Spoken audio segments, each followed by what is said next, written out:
ব্যক্তি থেকে পরিবার, সমাজ থেকে রাষ্ট্র, দেশ থেকে বিশ্ব সবকিছুর চালিকায় রাজনীতি। তাই রাজনীতির 10 দিক নিয়ে রাজকাহন। সাথে আছি বরাবরের মতো আমি নাজনীন মুন্নি। নিবেদন করছে জিপিএচ ইস্পাত। আসলে শিক্ষার্থীদের আন্দোলনকে ঘিরে কার কি পরিকল্পনা ছিল, আর সফল হলোই বা কে? আন্দোলন ঘিরে জ্বালাও পোড়াও সত্যিই কি জনতার পুঞ্জীভূত ক্ষোভের বিস্ফোরণ, নাকি লুকায়িত আছে অন্য কোনো কারণ?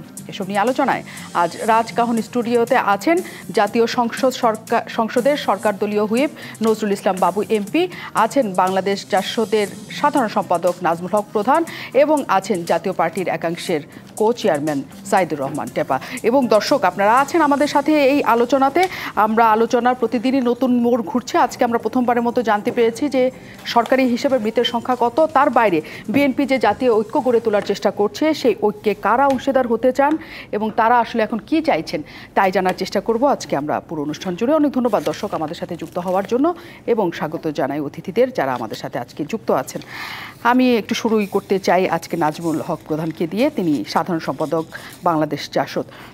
বিএনপি ডান বাম সবাইকে আসলে একত্র হতে বলছে সরকার পতনের এক দফা আন্দোলনে, এবং যে আন্দোলনটা কোথাকে ঘিরে তৈরি হয়েছিল সেটিকে তারা আসলে থামাতে চাইছে না। এটিই সরকার পতনের আন্দোলনের দিকে নিয়ে যেতে চাচ্ছে। সেই ঐক্যের মধ্যে আপনারা আছেন কিনা? ধন্যবাদ আপনাকে। প্রথম দু একটা কথা বলতে হয়, সেটা হচ্ছে যে আপনার বিষয়ে যাওয়ার আগে যেটা বলতে যাচ্ছি, আমি তো মনে করছি সরকারের কোনো কান নেই। বেশি দিন ক্ষমতায় থাকলে সরকারের কান বধির হয়ে যায়, নষ্ট হয়ে যায়, শুনতে পায় না সরকার। আপনি জানেন যে ঘটনা বাংলাদেশে এতগুলি প্রাণহানি সরকারের পক্ষ থেকে 147, পত্রিকার রিপোর্টে 300-র বেশি, কোনো কোনো পত্রিকা 200, প্রতিদিন মৃত্যুর ঘোষণা করছে পত্রিকাগুলি। আমি জানি না বিদেশি মানবাধিকার সংস্থাগুলি কী বলবে। যাই হোক, অসংখ্য হতাহত হয়েছে, এতে সন্দেহ নাই। আজকে আমরা ঢাকা মেডিকেল কলেজে প্রগতিশীল সংগঠন সময় গিয়েছিলাম দেখতে, সেখানটা কত এসেছিল, কত আছে এখনও, কত মারা গেছে বলছে তারা। সেটা হচ্ছে যে বললাম কান নেই, ওনারা কিছু শোনেন না, কিন্তু জনগণ কান পেতে সব কথাই শোনে, সরকারের সব কথাই শোনে। আপনি জানেন 18 সালে যখন কোটার আন্দোলনটার যখন দাবিটি স্থগিত করা হলো, সেই সময় আমি চৌদলের একজন অংশীদার ছিলাম। কখনো কোনো দিন মন্ত্রণালয়ে চৌদল কোনো মিটিং হয় নাই। হঠাৎ করে ফোন আসলো আমার কাছে 11টার সময় যে আপনি কোথায়? মন্ত্রী মহোদয় নাসিম সাহেব, উনি কনভেনার, যে তাড়াতাড়ি সচিবালয়ে আসেন, মিটিং হচ্ছে চৌদলের মিটিং। কী বিষয়? বলে আসেন তাড়াতাড়ি, নেত্রী বলছে মিটিং করতে। তা আসলাম, গিয়ে বললো যে বসেন কনফারেন্স রুমে, ওখানটায় হাসানুল ইউনুস সাহেব বা ফজলুল বাদশা বসা আছে। বসলাম, পিএস এসে বললো যে মন্ত্রী মহোদয় আসতেছে, ওই বাকি 14 নেত্রী থেকে নিয়ে পাশ দিছে, ওনারা নিয়ে আসলো, নাসির আসলো। চৌদলের কনভেনার মোহাম্মদ নাসিম বললেন যে আসলে নেত্রী জানতে চাইছে এই যে কোটা নিয়ে আন্দোলনটা, এটার বিষয়ে কী বলা যায়, চৌদল বলা যায়। এটা কথা বলার সঙ্গে সঙ্গে ফজলুল বাদশা এবং ইউনুস সাহেব বললেন যে পিটায় তুলে দেন, দিস ইজ মি। চৌদল আরও নেতারা ছিল, সবাই ছিল। আমি বললাম যে না, ওরা যেদিনই দাঁড়াচ্ছে সেদিনই পুলিশ পিটাচ্ছে, এবং আজকের পত্রিকাতে বেধড়ক পিটিয়েছে পুলিশ ওদেরকে, এবং ওরা এখানটাও পিটাচ্ছে, ক্যাম্পাসে ছাত্রলীগ ওদের উপর হামলা করতেছে, চটথাপ্পড় দিচ্ছে, হামলা দিচ্ছে, তাই না? কিন্তু এই কোটা নিয়ে আকবর আলী খান, ডক্টর সাদাত হোসেন সহ আরও যারা হামলা ছিল, এরা সংস্কারের পক্ষে ওই যুক্তিযুক্তভাবে কথা বলছে, ফলে এটা সংস্কার করা উচিত। তো ফলে হাসানুল সাহেবের এবং বাদশা সাহেবের ডিবেট টিকলো না, এবং নাসিম সাহেব ওটা গ্রহণ করলেন এবং জানালেন। তারপরে তো এই কোটা উইথড্র হলো। আমি যেটা বলতে চাচ্ছি, কান নেই কেন এবং ক্ষমতা বেশি থাকলে বধির হয়ে যায়। দেখেন, এইবার যখন কোটার আন্দোলনটা যখন আসলো, তখন সরকারের পক্ষ থেকে এটা তুচ্ছতাচ্ছিল্য করা হয়েছে। যেদিন মনে হয় প্রথমে ভাষণ দেয়, সেদিনও আমরা টকশোতে বলেছি, আমি আবু আলম সাহেব ছিলেন, তাই না? এটা অ্যাড্রেস করা উচিত, এবং একটা সোজা কথায় জ্বালায় দেওয়া, তাই এটা বিএনপি জামাতের, অথবা এটা কিছুই না, এটাকে ছাত্রলীগে তো ঠেকাই দিবে। এই যে ছাত্রলীগকে ব্যবহার করার প্রবণতা অতীতে ব্যবহার করে সফলকাম হয়েছে, এইবার করতে গিয়ে তো বুমেরাং হয়ে গেছে বিষয়টা। এখন ধরেন এখানটা আপনি বলতেছেন, আমি আর বেশি কথা বাড়াই না, বলতেছেন কি যে মির্জা ফখরুলের আহ্বান, কেন আমাদের আহ্বানটা শোনেন নাই? আমরাও তো বলছি সরকার পদত্যাগ করা উচিত। এত রক্তের দায় নিয়ে, এত প্রাণের দায় নিয়ে সরকার থাকবে কি জন্য? কেন? এই সরকার তো কোনো নিরাপত্তাই নিশ্চিত করতে পারে নাই, নিজের দলের লোকের পারে নাই, বাইরের কথা বাদ দেন। এখন সরকার বহুত গল্প ভাবতেছে কি যে এরকম বিদেশ থেকে টাকা আসছে, এই এত লোক হয়েছে, এই গান পাউডারও পাওয়া গেছে, আরও কত কিছু। কেন? সরকারের পক্ষ থেকে পুলিশ তো আমি মনে করি প্রথম থেকে 1 জুলাই থেকে শুরু হয়েছে, পুলিশ তো খুব প্রপার বিহেভ করছে, এদেরকে টাচ করে নেই, এটা মিছিল করছে, বাইরে গেছে। কখন থেকে শুরু হলো হামলাটা? যখন ছাত্রলীগ চড়া হলো, এটা স্প্রেড করলো, হলগুলি বেদখল হয়ে গেল, মানে অভ্যুত্থানকারী নিয়ে নিল এবং সারা দেশে এই ঘটনাটা ঘটলো। আমি বলতে চাচ্ছি সেই ক্ষেত্রে এখানটা মির্জা ফখরুল ইসলামের আহ্বান না, আমাদেরও এক আহ্বান আমরা দিচ্ছি। আমরা প্রগতিশীল দলগুলি, ছোটো বড় দল মিলিয়ে আমরাও বলছি সরকারের পদত্যাগ করা উচিত। এই দায় সরকারের নিয়ে আর না, অনেক হয়েছে। কারণ সরকার এতগুলি প্রাণের বিনিময়ে এই বলছে না, হাইকোর্টের প্রধান বিচারপতি উনি ওনার মতো লোক বলছে যে হাইকোর্টের রায় রাস্তা আন্দোলন করলে হয়ে গেল, কেন বলবো উনি? মানে সবাই, মাননীয় প্রধানমন্ত্রী বলছে আমি বিরক্ত হয়ে তুলছি। তাহলে এই যে সমস্ত চাপটা ছাত্রদের কাছে গেল, ছাত্রদের ন্যাচারালি তাদের রিভল্ট করা ছাড়া কোনো জায়গা নেই। তারা জানে যে একবার আইনটা পাইতো আমি তো আর কিছু করতে পারবো না। এটা তেমন কিছু না, কোটা পৃথিবীতে থাকবে, আছে, সংস্কার হবে যুগে যুগে বা প্রতি বছর। এটা মনে হয় না যে একটা রক্তক্ষয়ী ব্যাপারের মধ্য দিয়ে এতগুলি প্রাণহানি ঘটার পর কোটা আন্দোলন ঘিরে যা কিছু হয়েছে তা আপাতত সমাধান হয়েছে, আমরা এটা বুঝতে পারি। কিন্তু এখন যদি রাজনৈতিক দলগুলো একই সাথে আবার একটা আন্দোলনে যায়, যে অবস্থায় দেশটা আছে সেটা সরকার যে দায়িত্বহীনতার পরিচয় দিচ্ছে, এই কারণে সরকারের নৈতিকভাবে এই সরকার থাকার তো কোনো অধিকারই নাই। এক তো হচ্ছে ইলেকশন সরকার নিজেরাই করছে ইলেকশন, এটা নিয়ে বহু কথা হয়েছে, আমরা চাই না। দ্বিতীয় কথা হচ্ছে সরকার একটা সাধারণ আন্দোলনকে সরকার একটা দলের দিকে ঠেলে দিয়ে সরকার চাইছে ওইটা পুরনো কায়দায় মোকাবেলা করতে, ফলে ন্যাচারালি রিভল্ট হয়ে গেছে, পারে নাই পুরনো কায়দায় মোকাবেলা করতে। এই যে পারে নাই, এই যে দায়টাই যে এত লোকের হতাহত হওয়ার, এবং this is for the first time বাংলাদেশে এই আন্দোলনটা, আমি তো মনে করি অভ্যুত্থান হয়ে গেছে সারা দেশে, একটা সারা দেশে। আমি যদি উইথ ডিউ রেসপেক্ট, শাহজাহান খান একটা সম্মানীয় ব্যক্তি, মুক্তিযোদ্ধা, বিরাট পরিবার, তাই না? এই যে ওনাদের এলাকার, তার বাসা পর্যন্ত আক্রমণ হয়ে গেছে তার আগে মোস্তফাপুরে। তাহলে এই যে ঘটনাগুলি ঘটলো, এর দায়টা কার? দায়টা কার? সাইদুর রহমান টেপা আমাদের সাথে আছেন, তিনি কো চেয়ারম্যান জাতীয় পার্টি থেকেও আজকে মুজিবুল হক চুন্নু বলেছেন যে সরকারকে তারা আসলে বিশ্বাস করে না, তারা কমিশন গঠন থেকে নানা কিছু তারা চেয়েছেন একই সাথে। সরকারকে বিশ্বাস করে না জাতীয় পার্টি, এইটা হচ্ছে মূল লাইন। সেখান থেকে যদি আমরা ধরি, যে পরিস্থিতি তৈরি হয়েছে এবং সবাই একসাথে ঐক্যের ডাক দিচ্ছে, জাতীয় পার্টি কি মনে করে যে ঐক্যে তারা থাকবে? ধন্যবাদ আপনাকে, ধন্যবাদ আমার অত্যন্ত দুইজন সহ আলোচক এবং ডিবিসির দর্শক শ্রোতা। প্রথমেই কোঠা আন্দোলনে যারা মৃত্যুবরণ করেছে তাদের আত্মার মাগফিরাত কামনা করছি এবং শোক সমন্ত পরিবারের উপরে করছি।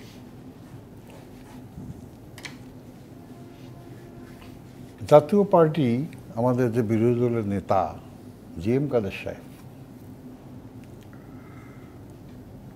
উনি সংসদে বলেছে যে হুইপ সাহেব আছে, জাতীয় পার্টি একটা গৃহপালিত বিরোধী দল নাকি? গৃহপালিত বিরোধী দল কিভাবে আন্দোলনের মধ্যে থাকবে? কিন্তু এর আগে আন্দোলনকে তারা সমর্থন দিয়েছে একদম প্রকাশ্যে। গৃহপালিত বিরোধী দল আন্দোলনে সমর্থন দিলে কি আসে যায়? কিচ্ছু আসে যায় না। আমি যে মূল কথাটা বলতে চাচ্ছি, দুইজনও ছাত্র নেতা ছিলেন। আমিও বাংলাদেশ ছাত্র ইউনিয়নের রাজনীতির সাথে জড়িত। মতিয়া চৌধুরী যখন ছাত্র ইউনিয়নের সভাপতি, ওই কমিটির আমি ট্রেজারার ছিলাম এবং ঢাকা বিশ্ববিদ্যালয়ে আমি ছাত্র ইউনিয়নের সাংগঠনিক সম্পাদক ছিলাম ইন 1973। কোনোদিন কোনো সময় শুনি নেই ছাত্র রাজনীতিতে জ্বালাও পোড়াও এই দুইজন বড় নেতা করেছে কিনা আমার জানা নাই। তবে ছাত্রদের যে কোঠা আন্দোলনটা, এটা সম্পূর্ণভাবে যৌক্তিক, শতভাগ আমি এদের সাথে একমত। কি কারণে একমত সেটা তো অযৌক্তিক কেউ বলে নাই। সেই ঘটনা শেষ হয়েছে, আমরা সামনের দিকে আগাই। আমরা আগে তাহলে জানতে চাই যে এই ঘটনা শেষ হয়েছে আপাতত? না, এই ঘটনা শেষ হয় নাই। কেন, কোন জায়গায় এখন প্রশ্ন হলো, আমার প্রশ্ন হলো যে এই যে লোকগুলি মারা গেল, একমত, গভর্নমেন্টও এই সব কিছু মেনে নিছে। আমার দুঃখ হয়, কষ্ট হয়, এই দেশটা যুদ্ধ করছি, আমি ব্যক্তিগতভাবে করছি, আমরা আপন 4 ভাই 1 বোন সরাসরি যুদ্ধে অংশগ্রহণ করেছি। সব কাজ আমাকে মাননীয় প্রধানমন্ত্রী করতে হবে কেন? যে কোথাও একটা পিঁপড়ে হইলে, অমুক জায়গায় কী হইলে এটা মাননীয় প্রধানমন্ত্রী করতে হবে। তাহলে এত শিক্ষামন্ত্রী কেন? এত হোম মিনিস্টার কেন? এত মন্ত্রী তো দরকার নেই। এদের পিছনে আমাদের ঘামের টাকা দিয়ে তোকে পোষানোর দরকার নেই। এই যে রংপুরের যে ছেলেটা নিরস্ত্র দাঁড়ায় আছে, তাকে হত্যা করা হলো। আপনারাও দেখেছেন, আমরা সবাই দেখেছি। কি করছে হোম মিনিস্টার সাহেব? সবাই দেখছে। এই কথা প্রধানমন্ত্রীকে বলতে হয়েছে। ছোট্ট বাচ্চা শিশু জানলার ভাষায় গুলি খেয়ে মারা গেল, অনেকে গুলি খেয়ে মারা গেল। এর বিচারটা কি করছে? বিচার হওয়া দরকার। কাদের বিচার হওয়া দরকার? যারা এটা করছে। এখন যে আন্দোলনটা, আমি যেটা মনে করি যে আন্দোলনটা এখন যেভাবে যাচ্ছে, এই যে প্রধান ভাই বলল, উনিও তো পোড়খাড়া রাজনীতিবিদ, ছাত্রলীগের সভাপতি ছিল। আমাদের ওনাদের ভাষায় স্বৈরাচারী আন্দোলনের জন্য এই দুই নেতারা খুব কাজ করছে, খুব। প্রধান ভাই, বাবু ভাই, হাবিব ভাই, সব ভাইরা। তো তখন আপনি গোপনে কোনো হেল্পও করছেন। হ্যাঁ, আমি কিন্তু তখন এটাকে বলতে পারবে যে ওনাদের উপরে মারপিট হয়েছে? হয় নাই। কিন্তু এখন কিছু হলেই গোলাগুলি হচ্ছে, এ হচ্ছে, সব কিছু আমাকে মাননীয় প্রধানমন্ত্রীকে কেন ট্যাকেল করতে হবে? আজকে ছাত্ররা যখন আন্দোলন করতেছিল, ওবায়দুল কাদের স্যার ছাত্রলীগের প্রেসিডেন্ট ছিল, সেক্রেটারি ছিল না, প্রেসিডেন্ট ছিল। সমস্ত আওয়ামী লীগের যারা মন্ত্রী আছে ম্যাক্সিমাম ছাত্র রাজনীতির সাথে জড়িত ছিল। যাইয়া হাঁটিয়ে যায় বলতে, বাবা তোকে কি দরকার, আমরা একসাথে কথা বলি। তা তো বলে নাই, বললে তো সমস্যার সমাধান হয়ে যায়। কিন্তু এখন যেটা হচ্ছে, আমি যেটা মনে করি যে এটা একটা নাশকতামূলক অবস্থা সৃষ্টি হয়েছে বাংলাদেশে। ক্ষতি হচ্ছে কাদের? মেট্রো রেল, আমরা কালকে গিয়েছিলাম। তারপরে কি ঘটনার তারপরে কি, মানে এখন কি আমাদের, এখন কি আমাদের সামনে কি? আমাদের সামনে আমরা চাবো, আমি যেটা মনে করি, আমি ব্যক্তিগত দেশের কাছে নাগরিক হিসেবে মনে করি যে ছাত্রদের যে আন্দোলনটা, সেই আন্দোলনটা সাধারণ মানুষের মধ্যে না যেয়ে, সহিংসতার মধ্যে না যেয়ে এই দেশটা ঠিক করা। এই দেশটা ঠিক করতে হলে একমাত্র সরকারের পক্ষেই সম্ভব। এবং যারা রাজনীতিবিদ আছে, সামাজিক লোক আছে, সাংবাদিক আছে, পেশাজীবী মানুষ আছে, সবার সাথে কথা বলা উচিত। তার মানে আপনি মনে করেন যে এখন সরকারের ঠিক করার জন্য যে পদ্ধতিগুলি নিচ্ছে বা পদক্ষেপগুলি নিচ্ছে সেগুলি ঠিক আছে? সরকার কি পদক্ষেপ নিচ্ছে সেটা তো আমি বলছি না। আমি বলছি যে, আমি যেটা বলছি, সরকারের সব পদক্ষেপ ঠিক না তো। সরকারের যদি সব পদক্ষেপ ঠিক হতো, তাহলে আজকে ওই যে রংপুরের যে পুলিশটা সবাই দেখছে, আপনিও দেখছেন, আমিও দেখছি, সেই পুলিশটার কি হইলো? নিশ্চয়ই। যে বাচ্চা ছেলেটা জানলার পাশে দাঁড়ায় ছিল, গুলি খেলো, তার কি হইলো? আগের পদক্ষেপে ভুল ছিল কিনা? আরেকটা জিনিস দেখেন, আমি আপনাকে মনে হয় বলি না, এই কথাটা শেষ করি। বলেন। হসপিটালে যাইতে হবে মাননীয় প্রধানমন্ত্রী, আর কোনো মন্ত্রী এখানে নাই। আর প্রধানমন্ত্রী গেলে কি অসুবিধা? আরে প্রধানমন্ত্রী যাবে, সেটা তো ভিন্ন। কেন? প্রথম যাওয়া উচিত ছিল কার? স্বাস্থ্যমন্ত্রী। না, প্রধানমন্ত্রী গেলে কি সমস্যা? প্রধানমন্ত্রী গেলে সমস্যা না তো, প্রধানমন্ত্রী তো সব জায়গায় যাবে। হ্যাঁ, তিনি দেশের সব জায়গায় যাবে। কিন্তু যেদিনকে গোলমালটা হলো, এই স্বাস্থ্যমন্ত্রী তোমার দরকারটা কি বাবা? তুমি কি কাজটা করছো? আচ্ছা, আপনি ওই তর্কটার মধ্যে আছেন যে কার যাওয়া উচিত ছিল কি কার যাওয়া উচিত ছিল না। আমরা সবই কাজ যদি না, আমি যে কথা বলতে চাচ্ছি, আমি আপনার কাছ থেকে সবই কাজ যদি মাননীয় প্রধানমন্ত্রীর করতে হয়, তাহলে বাবা সামন্তলাল তুমি স্বাস্থ্যমন্ত্রী কেন? সেটার ডিটেইল কেন আমি আপনার কাছ থেকে আমি জানবো যে কেন আপনার মনে হয়েছে যে তারা কোনো কাজ করছে না, সব প্রধানমন্ত্রী করছে। আমি নজরুল ইসলাম বাবুর কাছে একটু যেতে চাই। অনেক ধন্যবাদ, আপনি আমাদের সাথে যুক্ত আছেন। কিছুক্ষণ আগে খবর এসছে আমাদের কাছে যে ডিবি হেফাজতে থাকা 7 জনের কাছ থেকে একটি বিবৃতি এসছে, ভিডিও বার্তা, যে তারা তাদের আন্দোলন প্রত্যাহার করে নিয়েছে। আপাতত যদি আমরা ভাবি যে এই মুহূর্তকার খবর হিসেবে যদি সেটাকে ধরি আমরা, তাহলে কোটা আন্দোলনটা আসলে সমাপ্তি হলো ভাবা যায়। আসলে কি তাই? আপনাকে অনেক ধন্যবাদ। আমরা দুইজনের বক্তব্যই শুনেছি। আমার অগ্রজ নেতা এখানে প্রধান ভাই বলেছেন, প্রধান ভাইয়ের মধ্যে মনে হয়েছে যে ক্ষোভ, দুঃখ, বেদনার একটা বহিঃপ্রকাশ ওনার নিজেরই। আর টেপা ভাই যেটা বলেছেন সেটা কোথায় ভুল আছেন সরকারের, সেই শিক্ষকতায় নেমেছেন। কিন্তু আমি বলবো, দেখেন আপনি যে প্রশ্নটা করেছেন তার যথার্থ উত্তর দুইজনে কেউ কিন্তু বিশ্লেষণ করতে চায় নাই। তাণ্ডব লীলায় পরিণত করে দেশে মানুষের টাকায় অর্জিত এই মেট্রো রেল ক্ষতিগ্রস্ত করে তো আর কোটা আন্দোলন হয় না। এই কোটা আন্দোলনের জন্য কোনো ছাত্র বন্ধুরা, আমার বিশ্বাস হয় না ছাত্র রাজনীতির যে শিক্ষা এর ধারাবাহিকতা, আমি মনে করি না যে কোটা আন্দোলন করতে যে কেউ গান পাইটার দিয়ে ক্ষতিগ্রস্ত করবে। এবং আপনার পাশেই এই ত্রাণ দুর্যোগের এই 50টি গাড়ি পুড়িয়ে দিবে, সেতু মন্ত্রণালয়ের 65টি গাড়ি পুড়িয়ে দিবে, এইটার সাথে তো এটার কোনো যায় না, কোনো যোগসাজশ থাকতে পারে না।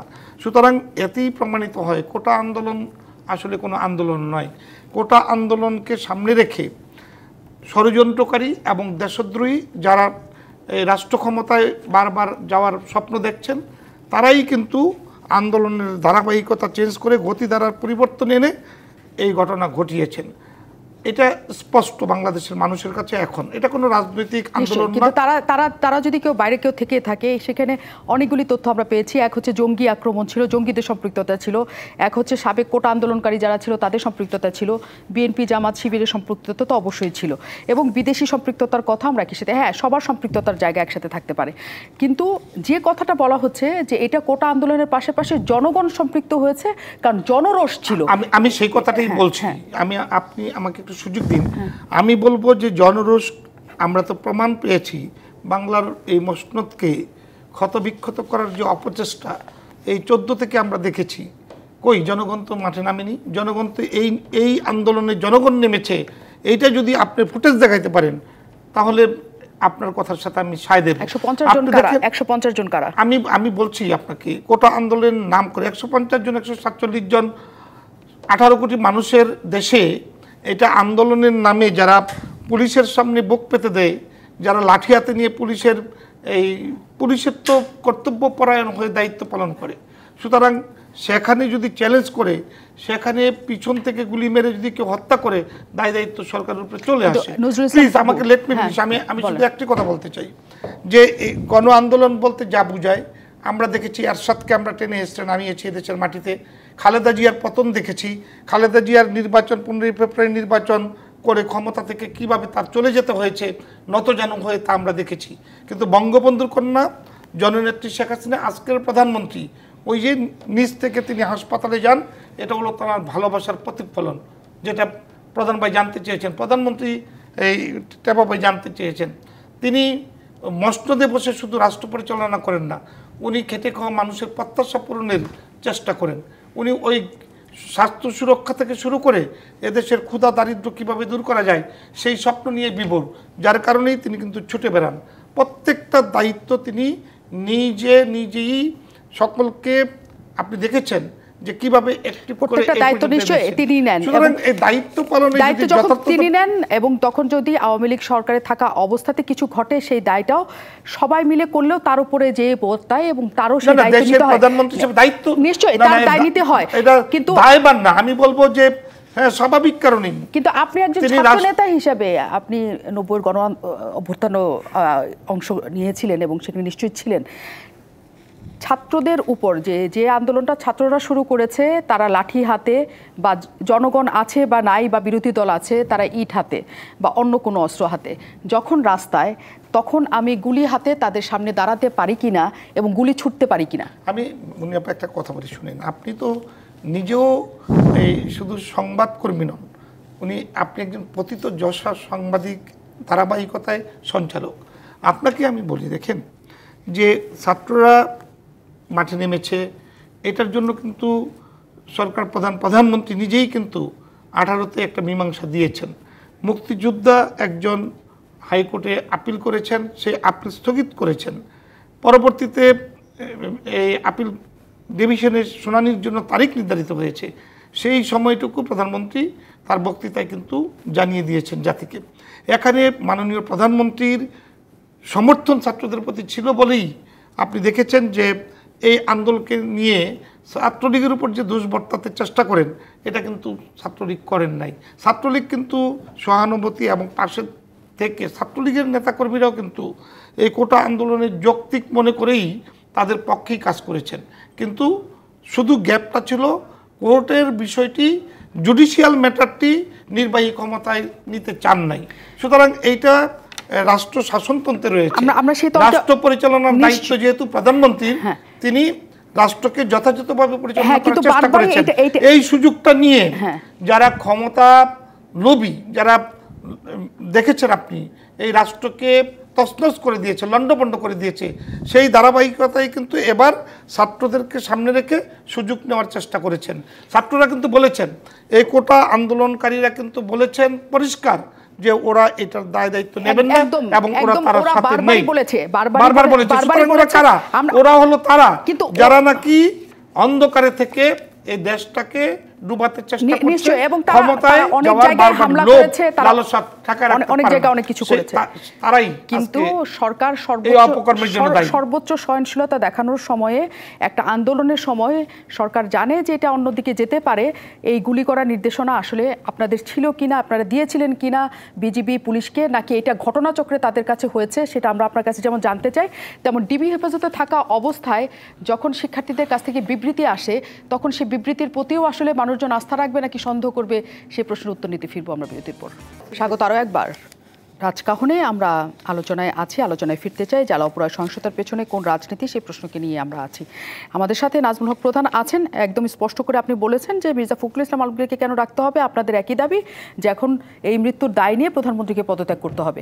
এবং কোটা আন্দোলনের যে ছাত্রদের যে অবস্থা, এখনও পর্যন্ত ঢাকায় যারা সমন্বয় আছেন তাদের যে ব্যাখ্যা, তারা হচ্ছেন এই আন্দোলন থেকে তারা উঠতে চান না, তারা এই আন্দোলনকে প্রলম্বিত করতে চান, তাদের নানা শর্ত দিনে দিনে যুক্ত হচ্ছে। এখন তাদের সাথে আপনারাও যদি রাজনৈতিক দলগুলি নামেন, তখন যে মৃত্যু আমরা এই 150 বা 200-তে এসে থেকেছে, সেই মৃত্যুর সংখ্যা, দেশের ক্ষতির সংখ্যা যে আরও অনেক বাড়বে এবং এই অর্থনৈতিক অবস্থার মধ্যে, সেটা কি আপনারা মাথায় রাখেন কিনা? একটা বিষয় বলি, বিষয় হচ্ছে যে বয়ানটা, সরকারের যে বয়ানটা, এটা সম্পর্কে রবীন্দ্রনাথের একটা কবিতা মনে পড়ে গেল, পুরাতন ভৃত্য, যে ভূতের মতন চেহারা যেমন নির্বোধ অতি ঘোর, যা কিছু হারায় গিন্নি বলেন কেষ্ট বেটাই চোর। এই যে সরকার এই যে শুরু করছে মুক্তিযুদ্ধ এবং বিএনপি জামাত, এই সমস্ত জায়গায় বিএনপি জামাত, আপনাকে বলি আমি পাকিস্তান আমলে এটা আরও ভালো বলতাম, আমরা তো 19 যুক্ত হয়েছি সিরিয়াসলি। 52 সালের ভাষণ থেকে পাকিস্তানকে আমরা বলতে গেলে হিন্দুরা হিন্দুস্তানের কাজ, এটা এবার ভাষণটি ছিল হিন্দুস্তানের কাজ, 19 হিন্দুস্তানের কাজ। এবং বঙ্গবন্ধুকে শেষ পর্যন্ত বঙ্গবন্ধু ওর আগে ওকে ষড়যন্ত্র মামলাই দিয়ে দিল, হিন্দুস্তানের কাজ করে স্বাধীন হলো দেশটা।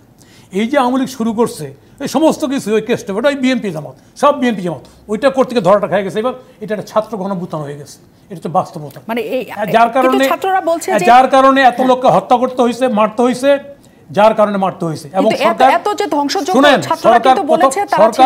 ধ্বংসযোগ্য সঙ্গে মিলানো যায় না তো।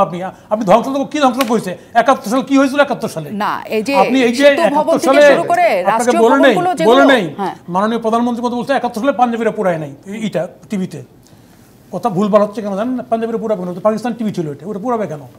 তাহলে কথা যে ভুলভাল হচ্ছে কী কারণে? ঘটনা হচ্ছে যে এইখানটায় ওই যে পুরনো কায়দায় এই যে ছাত্রদেরকে আসো ছাত্রলীগ সব ঠেকাও ওদেরকে। এই যে আপনি দেখেন নাই ঢাকা মেডিকেলের যারা চিকিৎসা নিতে ওইখানে ছাত্রকে হামলা করছে, দেখেন নাই? আপনি হেলমেট বাহিনী দিয়ে ছাত্রদের যে পরিবহন আন্দোলন হলো স্বাধীন খানের কথার বিরুদ্ধে, তখন হামলা করছে, হেলমেট দেখেন না? হেলমেটে তাহলে ছাত্রলীগকে যে ব্যবহার করা হচ্ছে এইভাবে লাঠিয়াল হিসাবে, এই ব্যবহারের এবার রেজাল্টটা ভিন্ন হয়ে গেছে। কারণ ওই যে পুরনো মনে করছে বিএনপি জামাত, তো বিএনপি জামাত না, এই বিএনপি যেমন না, এই যে অভ্যুত্থানটা হয়ে গেল ছাত্র অভ্যুত্থান, যার কারণে গভর্নমেন্টকে এত হত্যা করতে হয়েছে।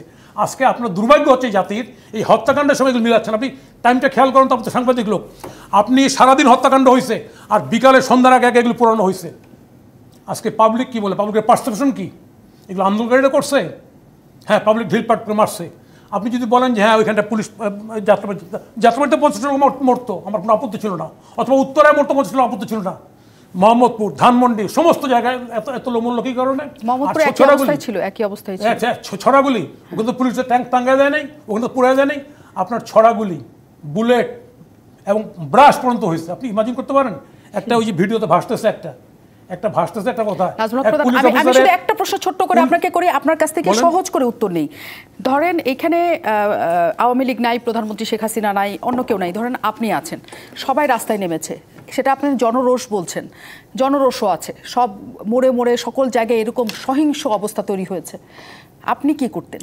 সহিংস অবস্থাটা তৈরি করে দায়ী না, সেটা মনে করেন সেটা না, যার দায়িত্ব শুনেন, যে সরকার দায় নেয় না, দায়িত্ব নেয় না, সে ক্ষমতা থাকার দরকারটা কি? আচ্ছা, আমি যদি বলি আপনার প্রশ্ন যদি বলি, শুনেন, এই সরকার জানমালের নিরাপত্তা দিতে পারে নাই, শুধু তাই না দলীয় লোকদেরও নিরাপত্তা দিতে পারে নাই সরকার, দলীয় লোকদের নিরাপত্তা। তার সরকারের দায়িত্ব হচ্ছে মানুষের জানমালের নিরাপত্তা বিধান করা, দলীয় লোকদেরও পারে নাই। এবং দলীয় লোকদের ক্ষেত্রেও সরকার বলতে এখন তোমরা ঘরের মধ্যে শুয়ে থাকো, তোমরা এসে ঘরে মেরে ফেলবে, কোনো দল এরকম হয়েছে নাকি? দলের বিরুদ্ধে আন্দোলন হয় নাই? দলের লোক ঘরে কিন্তু মাইরে ফেলে? এই সরকারের পক্ষ থেকে বলা হচ্ছে, কারণ সরকার ওই জায়গায় পৌঁছে গেছে যে আমাকে ঘরের মধ্যেও মাইরে ফেলতে পারে। এটা কখনো হয় না কোথাও। সাইদুর রহমান টেপা, যে কথাটা বলছি এটা আসলে জনরোষ, এটা ছাত্রদের সাথে এটা ছাত্র অভ্যুত্থান তৈরি হয়েছে, সেটা নাজমুল হক প্রধান বলছে। আপনার কি আসলে সেটা মনে হয় যে এইটার সাথে বিএনপি, জামাত, শিবির কেউ জড়িত না, এটা শুধুই ছাত্র অভ্যুত্থান ছিল? ধন্যবাদ আপনাকে। জনরোষ বলতে যে কথাটা বোঝা যায়, প্রধান ভাই বলেছেন, এটা জনরোষ বলে না। এখন সমস্যা কি জানেন? আওয়ামী লীগ এবং বিএনপি দুইটা দলের একটাই সমস্যা, টেলিভিশন খুললেই ওবায়দুল কাদের সাহেব আরো যারা যারা মন্ত্রী আছে জামাত আর বিএনপি করছে। আর চোখে দেখো না রংপুরে জাতীয় পার্টির নেতারা করছে, এটা দেখে না? এই যে প্রধান ভাইয়ের লোকজন আছে তা দেখে না? দুইটা দলের কথা বলতে হবে কেন? যারা সন্ত্রাস করে, যারা আগুন দেয়, তাদের দল সবাই আছে এর মধ্যে। তা আমি মনে করি যেটা, যে এই ঢালাওভাবে না বলিয়া যারা এই কাজগুলি করছে তাদেরকে চিহ্নিত করা উচিত। সেটা এটাতে এমনও হতে পারে যে আওয়ামী লীগের ভিতরের ঘাপটি মারা লোকজনও করতে পারে, নিশ্চয়ই করতে পারে না? ওবায়দুল কাদের সাহেব মাঝে মাঝে বলে হাইব্রিড, তো হাইব্রিড করতে পারে।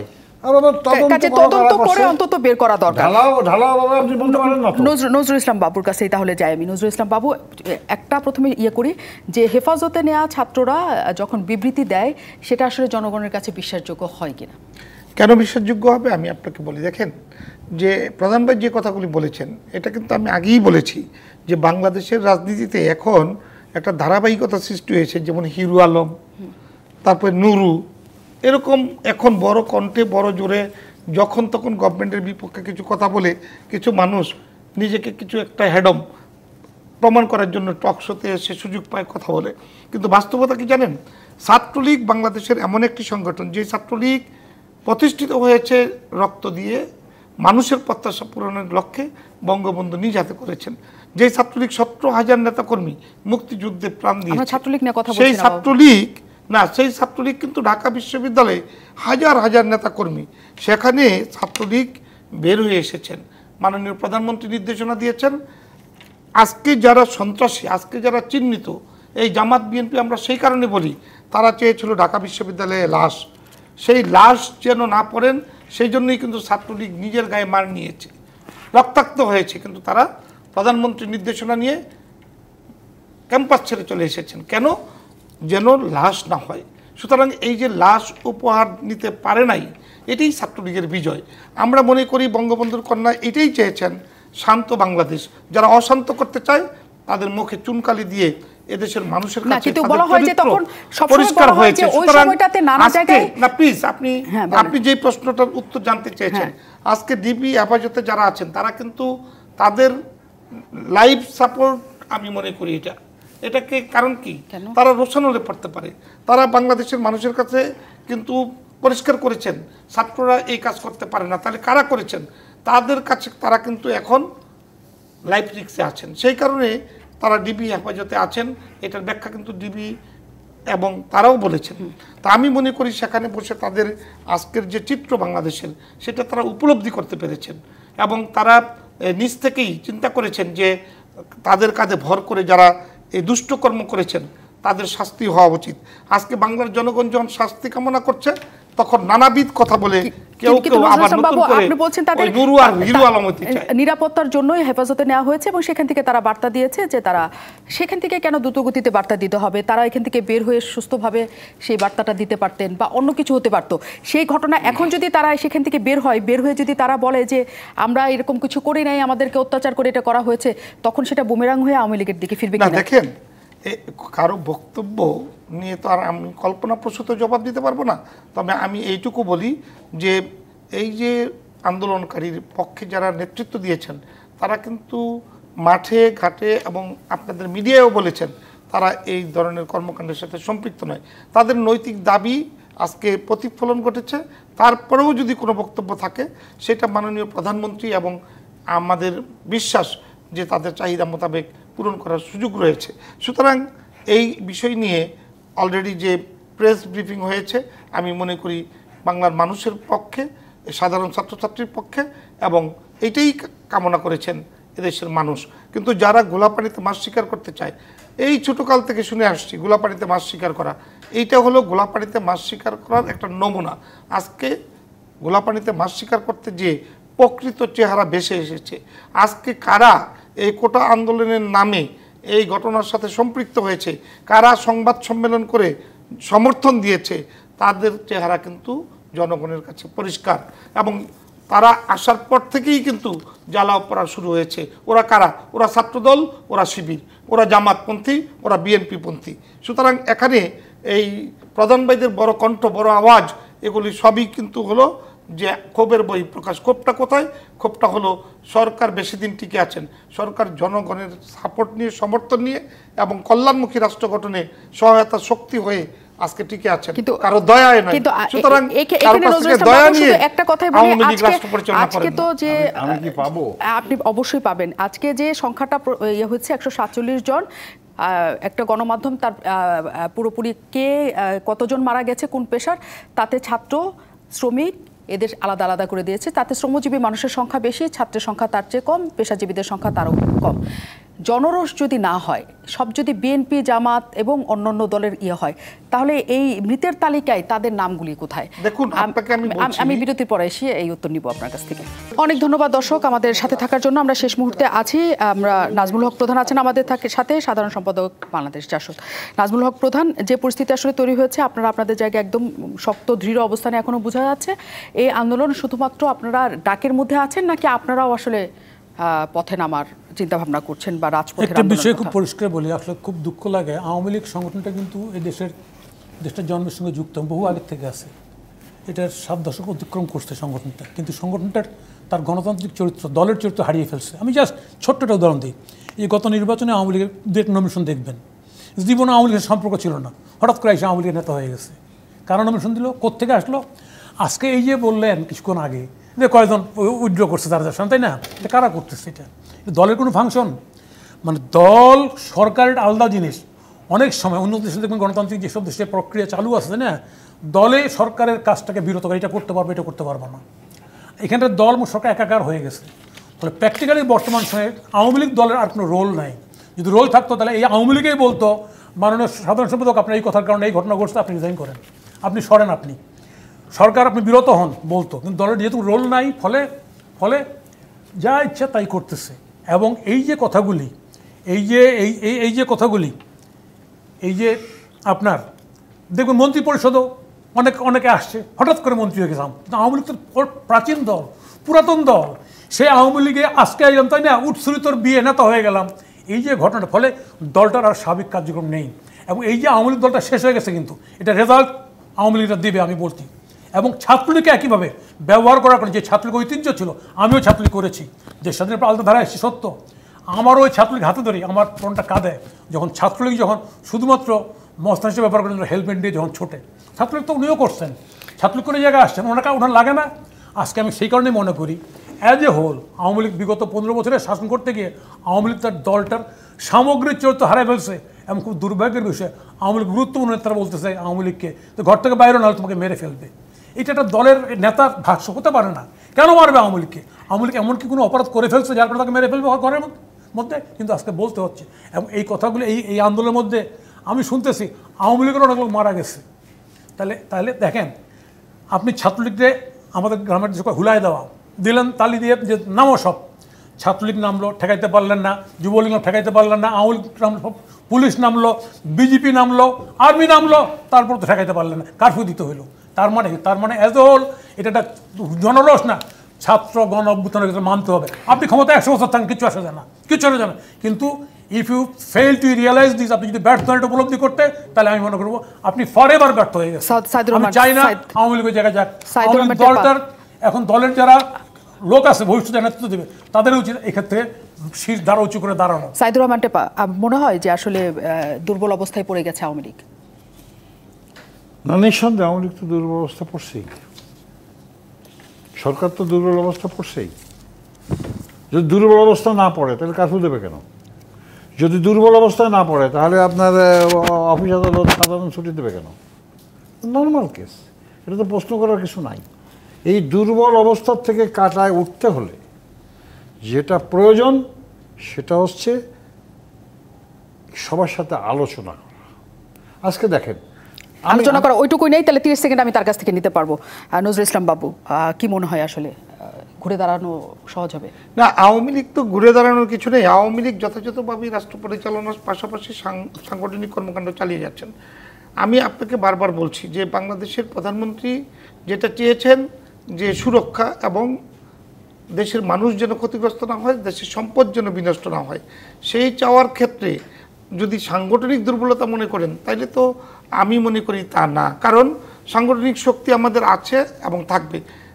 রাজনৈতিক কর্মীদেরকে বলা হয়নি প্রতিহত করো, রাজনৈতিক নেতাকর্মীদেরকে এই যারা হিংস্র তাদের কাছ থেকে দূরে থাকার অভিপ্রায় এই কারণে কিন্তু ব্যক্ত করেছেন এই অভিযোগ যেন আছে যে আওয়ামী লীগ এবং রক্তাক্ত না হয় বাংলাদেশ। নিশ্চয়ই, কিন্তু এটা আপনারা চেয়েছেন, এটা নিশ্চয়ই আমরাও দেখেছি, কিন্তু জনগণের ভাষা, ছাত্রদের ভাষা আওয়ামী লীগ বুঝতে পারেনি, এই অভিযোগটা আওয়ামী লীগের বিরুদ্ধে আছে। আমরা আশা করি সেটি সামনে তারা অবশ্যই বুঝতে পারবে এবং শান্তিময় কিছু হবে। অনেক ধন্যবাদ সাথে থাকার জন্য।